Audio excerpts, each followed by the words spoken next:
नमस्कार। Book audio आपके लिए लेकर आया है साहित्य जगत के महान लेखक मुंशी प्रेमचंद की कहानियों का कारवां। इन्हीं अद्वितीय कहानियों के खजाने में से आज की पेशकश है माँ मेरी यानी अश्विता की आवाज में। आज बंदी छूटकर घर आ रहा है। करुणा ने एक दिन पहले ही घर लीप पोत रखा था। इन 3 वर्षों में उसने कठिन तपस्या करके जो 10-5 रुपए जमा कर रखे थे वह सब पति के सत्कार और स्वागत की तैयारियों में खर्च कर दिए।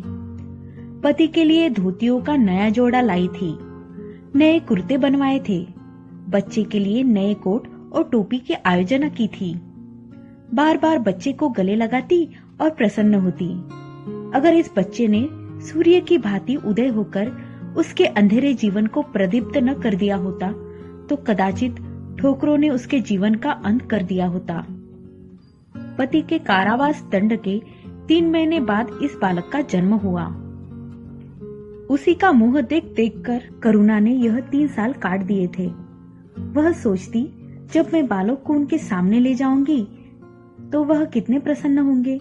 उसे देखकर पहले तो चकित हो जाएंगे, फिर गोद में उठा लेंगे और कहेंगे, करुणा तुमने यह रत्न देखकर मुझे निहाल कर दिया। कैद के सारे कष्ट बालक की तोतली बातों में भूल जाएंगे। उनकी एक सरल पवित्र मोहक दृष्टि हृदय की सारी व्यथाओं को धो डालेगी। इस कल्पना का आनंद लेकर वह फूली न समाती थी। वह सोच रही थी आदित्य के साथ बहुत से आदमी होंगे। जिस समय वह द्वार पर पहुंचेंगे जय जयकार की ध्वनि से आकाश गूंज उठेगा। वह कितना स्वर्गीय दृश्य होगा। उन आदमियों के बैठने के लिए करुणा ने एक फटासा ठाट बिछा दिया था, कुछ पान बना दिए थे और बार बार आशामय नेत्रों से द्वार की ओर ताकती थी। पति की वह सुदृढ़ उदार तेजपूर्ण मुद्रा बार बार आंखों में फिर जाती थी। उनकी वे बातें बार बार याद आती थी जो चलते समय उनके मुख से निकलती थी। उनका वह धैर्य, वह आत्मबल जो पुलिस के प्रहारों के सामने भी अटल रहा था, वह मुस्कुराहट जो उस समय भी उनके अधरों पर खेल रही थी, वह आत्माभिमान जो उस समय भी उनके मुख से टपक रहा था, क्या करुणा के हृदय से कभी विस्मृत हो सकता था? उनका स्मरण आते ही करुणा के निस्तेज मुख पर आत्मगौरव की ललिमा छा गई। यही वह अवलंब था जिसने इन 3 वर्षों की घोर यातनाओं में भी उनके हृदय को आश्वासन दिया था। कितनी ही रातें फाकों से गुजरी, बहुधा घर में दीपक जलने की नौबत भी न आती थी, पर दीनता के आंसू कभी उसकी आंखों से न गिरे। आज उन सारी विपत्तियों का अंत हो जाएगा। पति के प्रगाढ़ आलिंगन में वह सब कुछ हंसकर झेल लेगी। वह अनंत निधि पाकर फिर उसे कोई अभिलाषा न रहेगी। गगनपथ का चिरगामी लपका हुआ विश्राम की ओर चला जाता था, जहाँ संध्या ने सुनहरा फर्श सजाया था और उज्जवल पुष्पों की सेज बिछा रखी थी।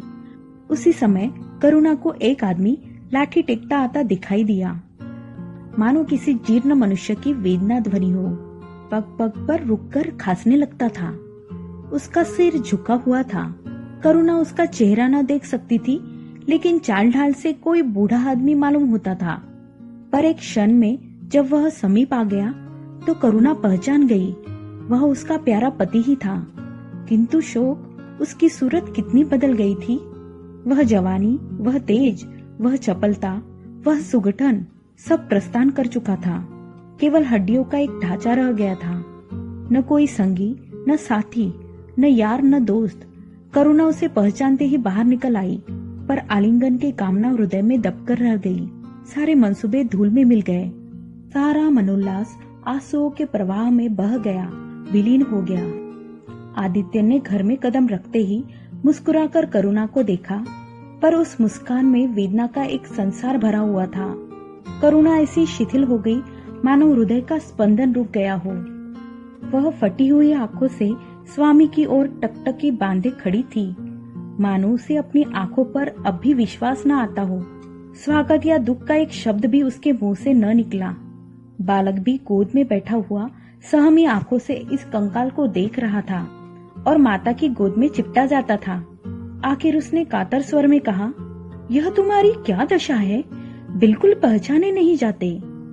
आदित्य ने उसकी चिंता को शांत करने के लिए मुस्कुराने की चेष्टा करके कहा, कुछ नहीं, जरा दुबला हो गया हूँ। तुम्हारे हाथों का भोजन पाकर फिर स्वस्थ हो जाऊंगा। करुणा, छी, सूखकर काटा हो गए। क्या वहाँ भरपेट भोजन नहीं मिलता? तुम कहते थे राजनीतिक आदमियों के साथ बड़ा अच्छा व्यवहार किया जाता है, और वह तुम्हारे साथी क्या हो गए जो तुम्हें आठों पहर घेरे रहते थे और तुम्हारे पसीने की जगह खून बहाने को तैयार रहते थे। आदित्य की त्योरियों पर बल पड़ गए। बोले, यह बड़ा ही कटु अनुभव है करुणा। मुझे मालूम न था कि मेरे कैद होते ही लोग मेरी ओर से आंखें फेर लेंगे, कोई बात भी न पूछेगा। राष्ट्र के नाम पर मिटने वालों का यही पुरस्कार है, यह मुझे न मालूम था। जनता अपने सेवकों को बहुत जल्द भूल जाती है, यह तो मैं जानता था, लेकिन अपने सहयोगी और सहायक इतने बेवफा होते हैं, इसका मुझे यह पहला ही अनुभव हुआ। लेकिन मुझे किसी से शिकायत नहीं। सेवा स्वयं अपना पुरस्कार है। मेरी भूल थी कि मैं इसके लिए यश और नाम चाहता था। तो क्या वहां भोजन भी न मिलता था? आदित्य, यह न पूछो करुणा, बड़ी करुण कथा है। बस यही गनीमत समझो कि जीता लौट आया। तुम्हारे दर्शन बदे थे। नहीं, कष्ट तो ऐसे ऐसे उठाए कि अब तक मुझे प्रस्थान कर जाना चाहिए था। मैं जरा लेटूंगा, खड़ा नहीं रहा जाता। दिन भर में इतनी दूर आया हूँ। करुणा, चलकर कुछ खा लो तो आराम से लेटो। बालक को गोद में उठाकर, बाबूजी है बेटा, तुम्हारे बाबूजी, इनकी गोद में जाओ, तुम्हें प्यार करेंगे। आदित्य ने आंसू भरी आंखों से बालक को देखा और उनका एक एक रोम उनका तिरस्कार करने लगा। अपनी जीर्ण दिशा पर उन्हें कभी इतना दुख न हुआ था। ईश्वर की असीम दया से यदि उनकी दशा संभाली जाती तो वह फिर कभी राष्ट्र आंदोलन के समीप न जाते।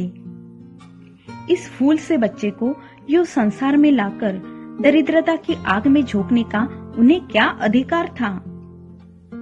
वह अब लक्ष्मी की उपासना करेंगे और अपना शुद्र जीवन बच्चे के लालन पालन के लिए अर्पित कर देंगे। उन्हें इस समय ऐसा ज्ञात हुआ कि बालक उन्हें अपेक्षा की दृष्टि से देख रहा है, मानो कह रहा है, मेरे साथ आपने कौन सा कर्तव्य पालन किया?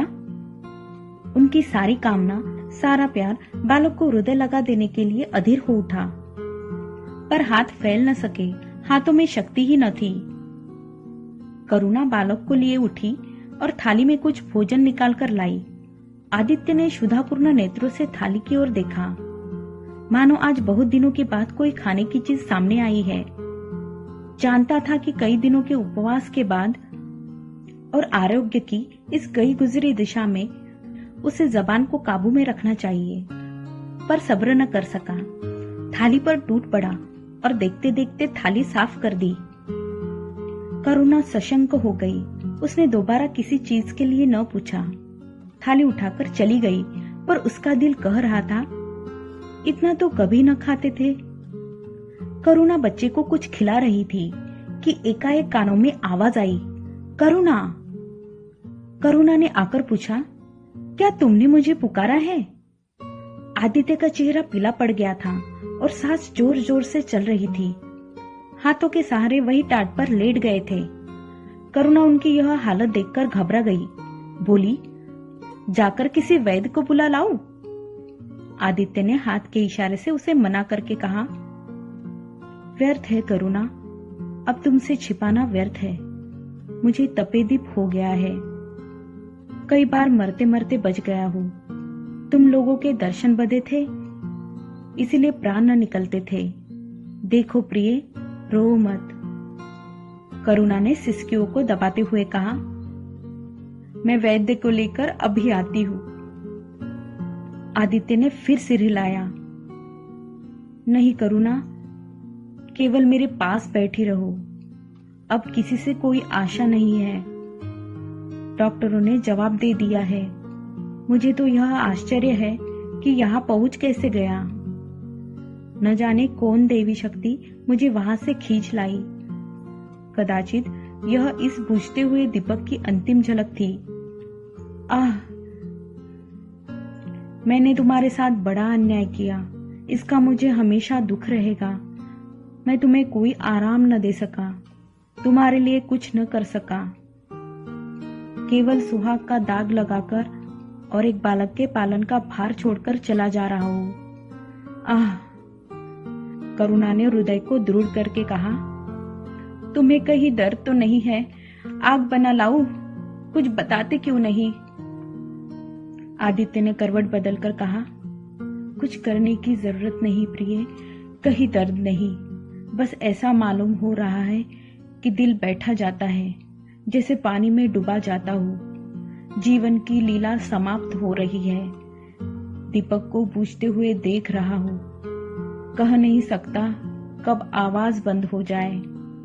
जो कुछ कहना है वह कह डालना चाहता हूं, क्यों वह लालसा ले जाओ।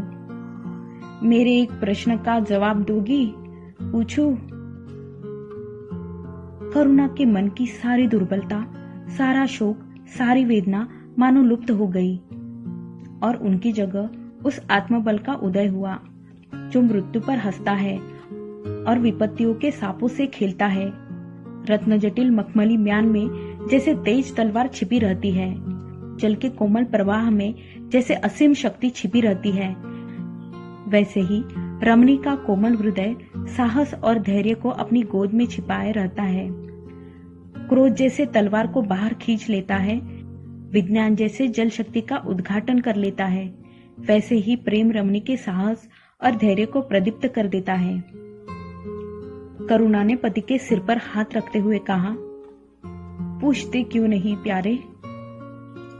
आदित्य ने करुणा के हाथों के कोमल स्पर्श का अनुभव करते हुए कहा, तुम्हारे विचार में मेरा जीवन कैसा था? बधाई के योग्य? देखो, तुमने मुझसे कभी पर्दा नहीं रखा। इस समय भी स्पष्ट कहना, तुम्हारे विचार में मुझे अपने जीवन पर हंसना चाहिए या रोना चाहिए? करुणा ने उल्लास के साथ कहा, यह प्रश्न क्यों करते हो प्रियतम? क्या मैंने तुम्हारी उपेक्षा कभी की है? तुम्हारा जीवन देवताओं का सा जीवन था, निस्वार्थ, निर्लिप्त और आदर्श। विघ्न बाधाओं से तंग आकर मैंने तुम्हें कितनी बार संसार की ओर खींचने की चेष्टा की है, पर उस समय भी मैं मन में जानती थी कि मैं तुम्हें ऊंचे आसन से गिरा रही हूँ। अगर तुम माया मोह में फंसे होते तो कदाचित मेरे मन को अधिक संतोष होता, लेकिन मेरी आत्मा को वह गर्व और उल्लास न होता जो इस समय हो रहा है। मैं अगर किसी को बड़े से बड़ा आशीर्वाद दे सकती हूँ तो वह यही होगा कि उसका जीवन तुम्हारे जैसा हो।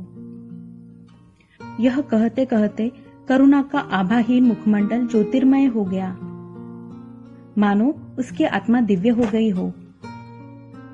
आदित्य ने सगर्व नेत्रों से करुणा को देखकर कहा, बस अब मुझे संतोष हो गया करुणा, इस बच्चे की ओर से मुझे कोई शंका नहीं है। मैं उसे इससे अधिक कुशल हाथों में नहीं छोड़ सकता। मुझे विश्वास है कि जीवन भर यह ऊंचा और पवित्र आदर्श सदैव तुम्हारे सामने रहेगा। अब मैं मरने को तैयार हूँ। 7 वर्ष बीत गए। बालक प्रकाश अब 10 साल का रूपवान, बलिष्ठ, प्रसन्नमुख कुमार था। बल का तेज, साहसी और मनस्वी। भय तो उसे छू भी नहीं गया था। करुणा का संतप्त हृदय उसे देखकर शीतल हो जाता। संसार करुणा को अभागिनी और दीन समझे, वह कभी भाग्य का रोना नहीं रोती। उसने उन आभूषणों को बेच डाला जो पति के जीवन में उसे प्राणों से प्रिय थे, और उस धन से कुछ गाय और भैंसे मोल ले ली। वह कृषक की बेटी थी और गोपालन उसके लिए कोई नया व्यवसाय न था। इसी को उसने अपनी जीविका का साधन बनाया। विशुद्ध दूध कहाँ मयस्सर होता है, सब दूध हाथों हाथ बिक जाता। करुणा को पहर दिन से पहर रात तक काम में लगा रहना पड़ता, पर वह प्रसन्न थी। उसके मुख पर निराशा या दीनता की छाया नहीं, संकल्प और साहस का तेज है। उसके एक एक अंग से आत्मगौरव की ज्योति सी निकल रही है। आंखों में एक दिव्य प्रकाश है। गंभीर, अथाह और असीम सारी वेदनाएं, वैधव्य का शोक और विधि का निर्मम प्रहार सब उस प्रकाश की गहराई में विलीन हो गया है। प्रकाश पर वह जान देती है। उसका आनंद, उसकी अभिलाषा, उसका संसार, उसका स्वर्ग सब प्रकाश पर न्योछावर है। पर यह मजाल नहीं कि प्रकाश कोई शरारत करे और करुणा आंखें बंद कर ले। नहीं, वह उसके चरित्र की बड़ी कठोरता से देखभाल करती है। वह प्रकाश की माँ नहीं, माँ बाप दोनों है। उसके पुत्र स्नेह में माता की ममता के साथ पिता की कठोरता भी मिली हुई है। पति के अंतिम शब्द अभी तक उसके कानों में गूंज रहे हैं। वह आत्मोल्लास जो उनके चेहरे पर झलकने लगा था, वह गर्ममय लाली जो उनकी आंखों में छा गई थी, अभी तक उसकी आंखों में फिर रही है। निरंतर पति चिंतन ने आदित्य को उसकी आंखों में प्रत्यक्ष कर दिया है। वह सदैव उनकी उपस्थिति का अनुभव किया करती है। उसे ऐसा जान पड़ता है कि आदित्य की आत्मा सदैव उसकी रक्षा करती रहती है। उसकी यही हार्दिक अभिलाषा है कि प्रकाश जवान होकर पिता का पथगामी हो। संध्या हो गई थी। एक भिखारी द्वार पर आकर भीख मांगने लगी। करुणा उस समय गौओं को पानी दे रही थी। प्रकाश बाहर खेल रहा था। बालक ही तो ठहरा, शरारत सूझी, घर में गया और कटोरे में थोड़ा सा भूसा लेकर बाहर निकला। भिखारी ने अपनी झोली फैला दी। प्रकाश ने भूसा उसकी झोली में डाल दिया और जोर जोर से तालियां बजाता हुआ भागा। भिखारी ने अग्निमय नेत्रों से देखकर कहा, वाह रे लाडले, मुझसे हंसी करने चला है? यही माँ बाप ने सिखाया है? तब तो खूब कुल का नाम जगाओगे। करुणा उसकी बोली सुनकर बाहर निकल आई और पूछा, क्या है माता, किसे कह रही हो? भिखारी ने प्रकाश की तरफ इशारा करके कहा, वह तुम्हारा लड़का है। देखो, कटोरे में भूसा भरकर मेरी झोली में डाल गया है। चुटकी भर आटा था, वह भी मिट्टी में मिल गया। कोई इस तरह दुखियों को सताता है? सबके दिन एक से नहीं रहते। आदमी को घमंड न करना चाहिए। करुणा ने कठोर स्वर में पुकारा, प्रकाश। प्रकाश लज्जित न हुआ।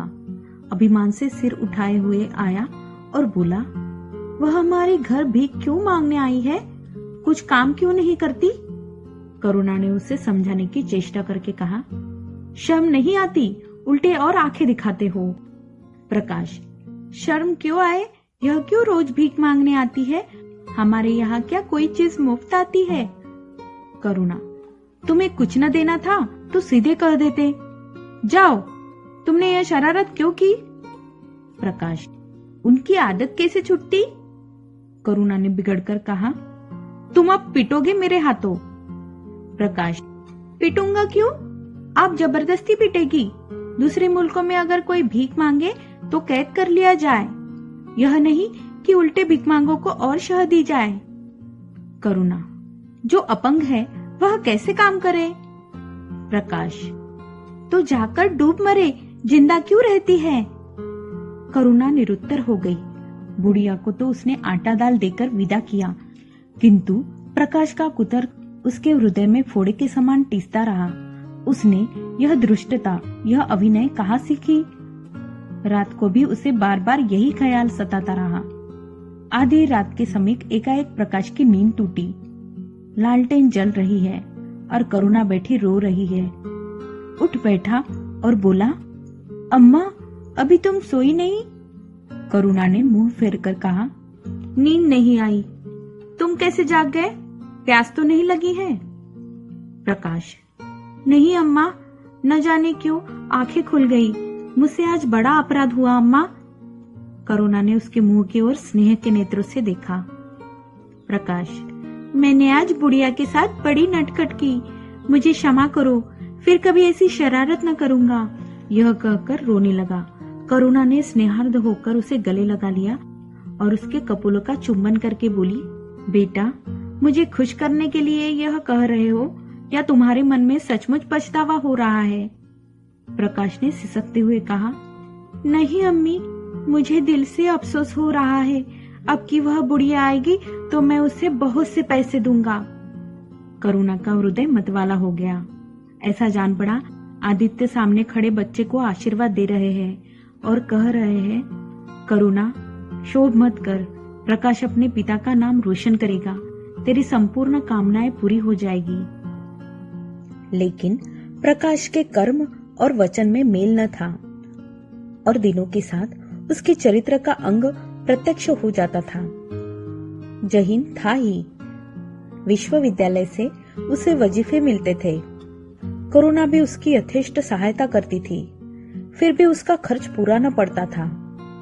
वह मितव्ययता और सरल जीवन पर विद्वत्ता से भरे हुए व्याख्यान दे सकता था, पर उसका रहन सहन फैशन के अंधभक्तों से जो भर घटकर न था।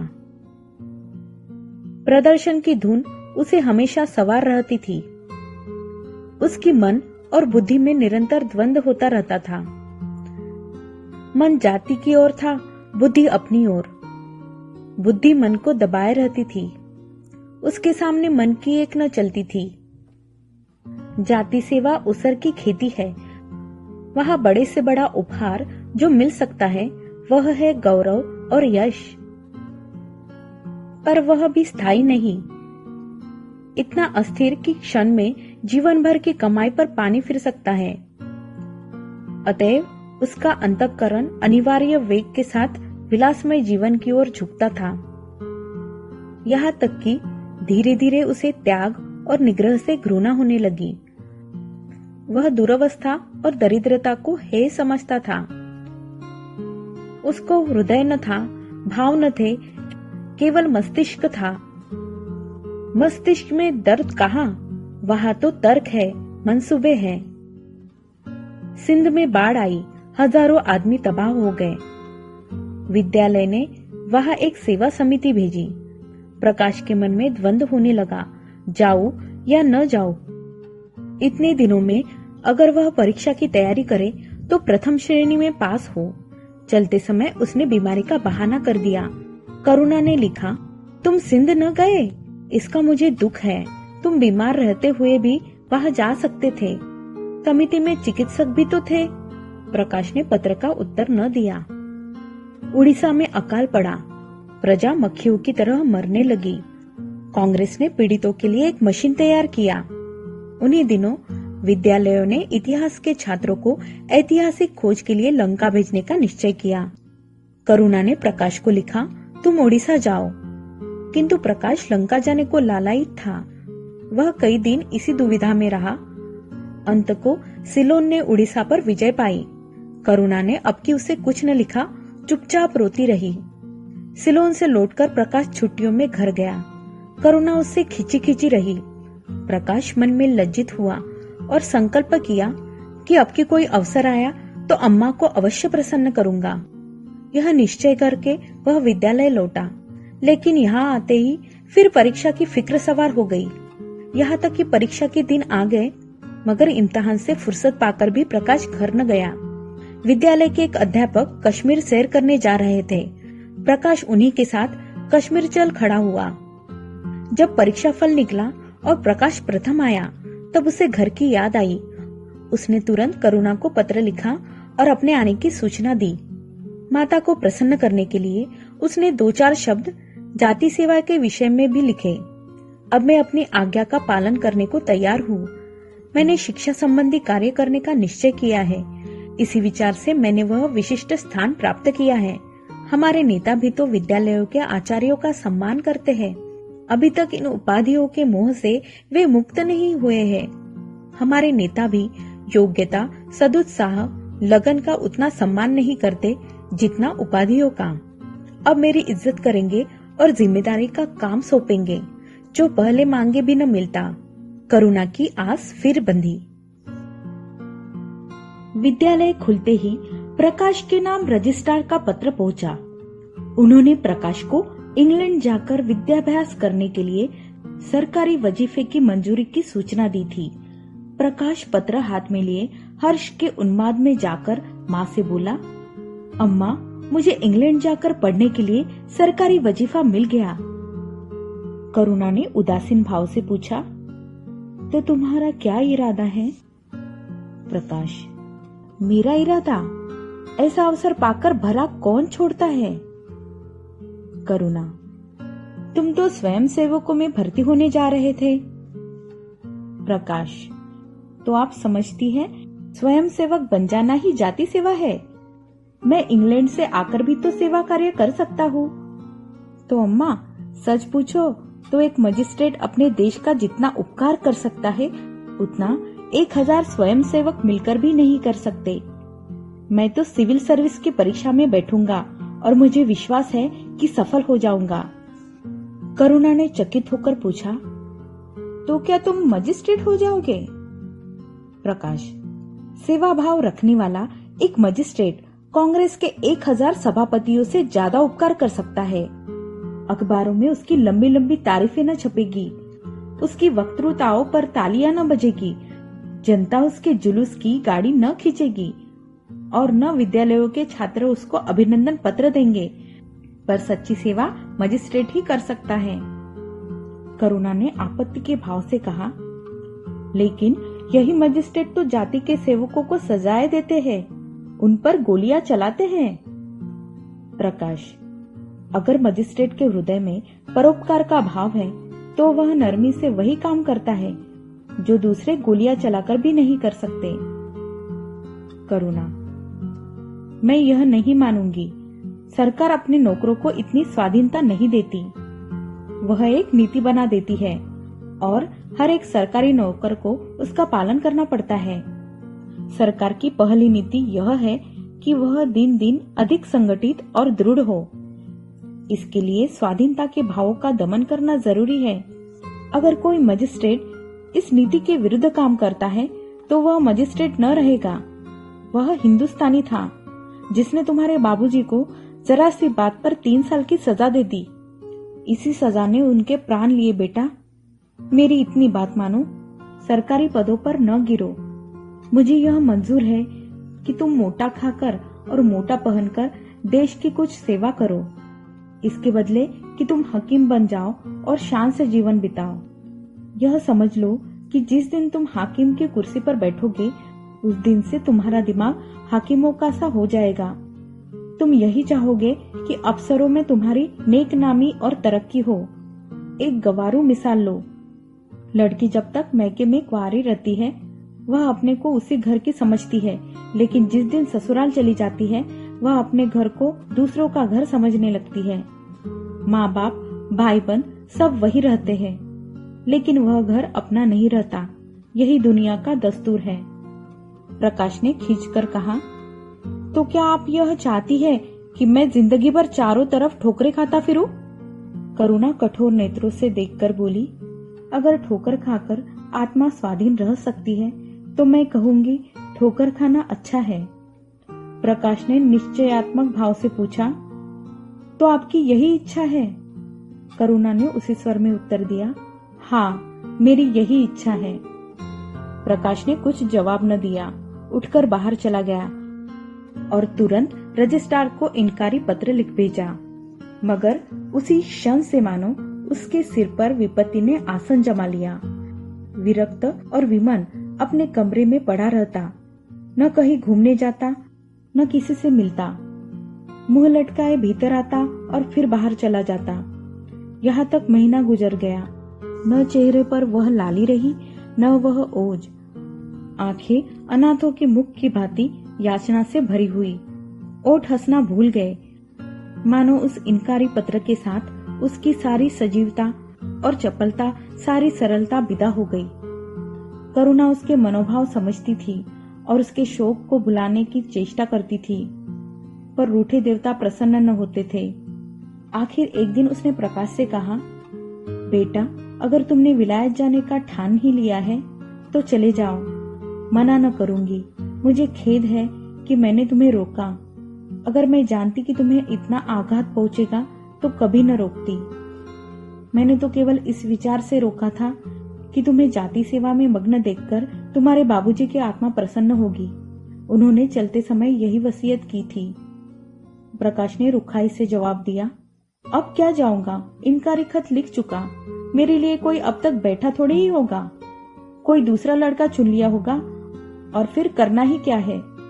जब आपकी मर्जी है कि गांव गांव की खाक छानता फिरूं तो वही सही। करुणा का गर्व चूर चूर हो गया। इस अनुमति से उसने बाधा का काम लेना चाहा था, पर सफल न हुई। बोली, अभी कोई न चुना गया होगा, लिख दो, मैं जाने को तैयार हूँ। प्रकाश ने झुंझलाकर कहा, अब कुछ नहीं हो सकता, लोग हंसी उड़ाएंगे। मैंने तय कर लिया है कि जीवन को आपकी इच्छा के अनुकूल बनाऊंगा। करुणा, तुमने अगर शुद्ध मन से यह इरादा किया होता तो यो न रहते। तुम मुझसे सत्याग्रह कर रहे हो। अगर मन को दबाकर मुझे अपनी राह का कांटा समझकर तुमने मेरी इच्छा पूरी भी की तो क्या? मैं तो जब जानती कि तुम्हारे मन में आप ही आप सेवा का भाव उत्पन्न होता। तुम आज ही रजिस्ट्रार साहब को पत्र लिख दो। प्रकाश, अब मैं नहीं लिख सकता। तो इसी शौक में तने बैठे रहोगे? लाचारी है। करुणा ने और कुछ न कहा।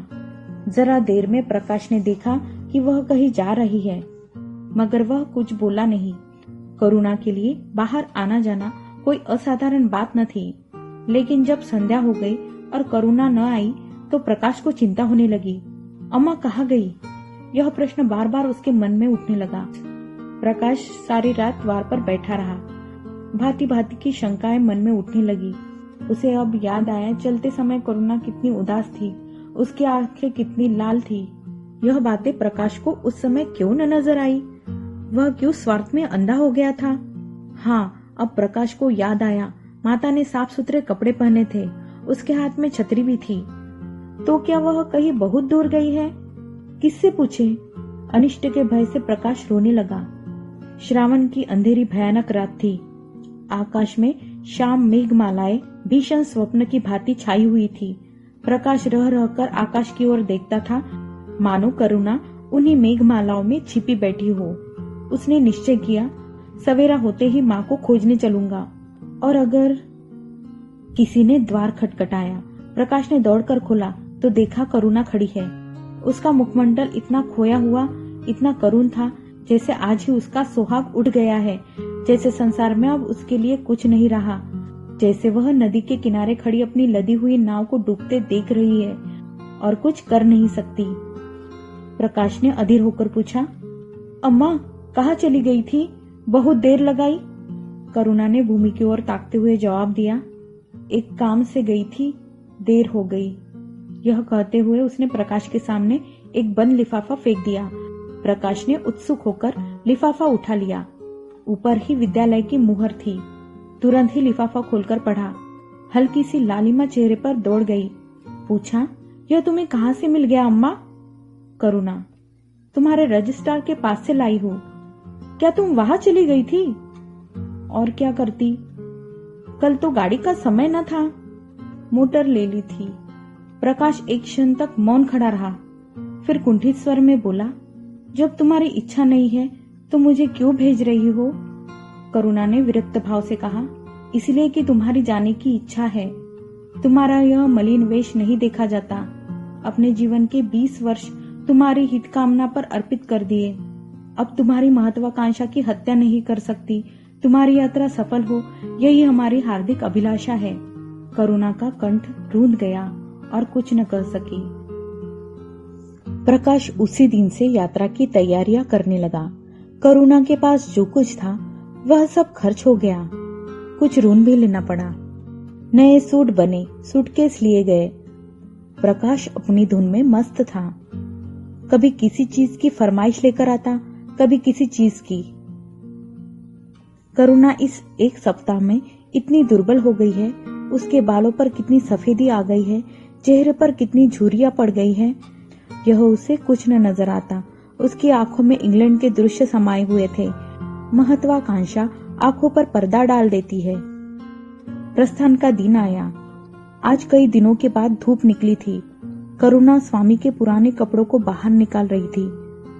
उनकी गाढ़े की चादरें, खद्दर के कुर्ते, पाजामे और लिहाफ अभी तक सिंदूर में संचित थे। प्रतिवर्ष वे धूप में सुखाए जाते और झाड़ पोंछ कर रख दिए जाते थे। करुणा ने आज फिर उन कपड़ों को निकाला, मगर सुखाने रखने के लिए नहीं, गरीबों में बांट देने के लिए। वह आज पति से नाराज है। वह लुटिया, डोर और घड़ी जो आदित्य की चिरसंगिनी थी और जिनकी 20 वर्ष से करुणा ने उपासना की थी, आज निकालकर आंगन में फेंक दी गई। वह झोली जो बरसों आदित्य के कंधों पर आरूढ़ रह चुकी थी, आज कूड़े में डाल दी गई। वह चित्र जिसके सामने 20 वर्ष से करुणा सिर झुकाती थी, आज वही निर्दयता से भूमि पर डाल दिया गया। पति का कोई स्मृति चिन्ह वह अब अपने घर में नहीं रखना चाहती। उसका अंतःकरण शोक और निराशा से विदीर्ण हो गया है और पति के सिवा वह किस पर क्रोध उतारे? कौन उसका अपना है? वह किससे अपनी व्यथा कहे, किसे अपनी छाती चीरकर दिखाए? वह होते तो क्या प्रकाश दास्ता की जंजीर गले में डालकर फुला न समाता? उसे कौन समझाए कि आदित्य भी इस अवसर पर पछताने के सिवा और कुछ न कर सकते। प्रकाश के मित्रों ने आज उसे विदाई का भोज दिया था। वहां से वह संध्या समय कई मित्रों के साथ मोटर पर लौटा। सफर का सामान मोटर पर रख दिया गया। तब वह अंदर आकर माँ से बोला, अम्मा, जाता हूँ, बंबई पहुंचकर पत्र लिखूंगा। तुम्हें मेरी कसम, रोना मत और मेरे खतों का जवाब बराबर देना। जैसे किसी लाश को बाहर निकालते समय संबंधियों का धैर्य छूट जाता है, रुके हुए आंसू निकल पड़ते हैं और शोक की तरंगें उठने लगती है, वही दशा करुणा की हुई। कलेजे में एक हाहाकार हुआ जिसने उसकी दुर्बल आत्मा में एक एक अणु को कंपा दिया। मालूम हुआ पांव पानी में फिसल गया है और वह लहरों में बही जा रही है। उसके मुख से शोक या आशीर्वाद का एक शब्द भी न निकला।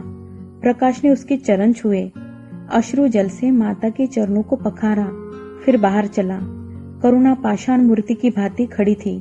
सहसा ग्वाले ने आकर कहा, बहूजी, भैया चले गए, बहुत रोते थे। तब करुणा की समाधि टूटी। देखा सामने कोई नहीं है। घर में मृत्यु का सा सन्नाटा छाया हुआ है और मानो हृदय की गति बंद हो गई है। सहसा करुणा की दृष्टि ऊपर उठ गई। उसने देखा आदित्य अपनी गोद में प्रकाश की निर्जीव देह लिए खड़े हो रहे हैं। करुणा पछाड़ खाकर गिर पड़ी। करुणा जीवित थी, पर संसार से उसका कोई नाता न था। उसका छोटा सा संसार जिसे उसने अपनी कल्पनाओं के हृदय में रचा था, स्वप्न की भांति अनंत में विलीन हो गया था। जिस प्रकाश को सामने देखकर वह जीवन की अंधेरी रात में भी हृदय के आशाओं की संपत्ति के लिए जी रही थी, वह बुझ गया और संपत्ति लूट गई। अब न कोई आश्रय था और न उसकी जरूरत। जिन गौओं को वह दोनों वक्त अपने हाथों से दाना चारा देती और सहलाती थी, वे अब खूंटे पर बंधी निराश नेत्रों से द्वार की ओर ताकती रहती थी। बछड़ों को गले लगाकर पुचकारने वाला अब कोई न था। जिसके लिए दूध दुहे, मट्ठा निकाले, खाने वाला कौन था? करुणा ने अपने छोटे से संसार को अपने ही अंदर समेट लिया था, किंतु एक ही सप्ताह में करुणा के जीवन ने फिर रंग बदला।